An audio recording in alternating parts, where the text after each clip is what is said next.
Kanhi pulis balik prisuhan ug kaubanan ang arestado.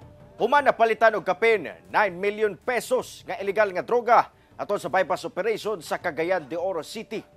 Preso ang kanhing pulis nga si alias Yoyong, 39 anyos ug iyang kauban nga si Edwin, 27 anyos, humad nga walang puson silang napalitan og shabu aton sa bypass operation nga gihimo sa Zone 6 Barangay Puerto, Cagayan de Oro City.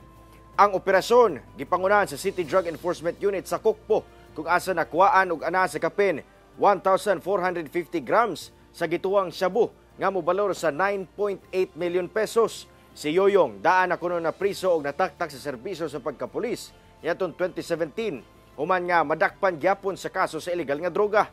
Karon mag-atubang nasab kini og kasong paglapas sa RA 9165 kon Comprehensive Dangerous Drugs Act of 2002. Ana na sila sa kustodiya sa Kukpo. Ginasuwayan pa nga makuha ang ilang pahayag.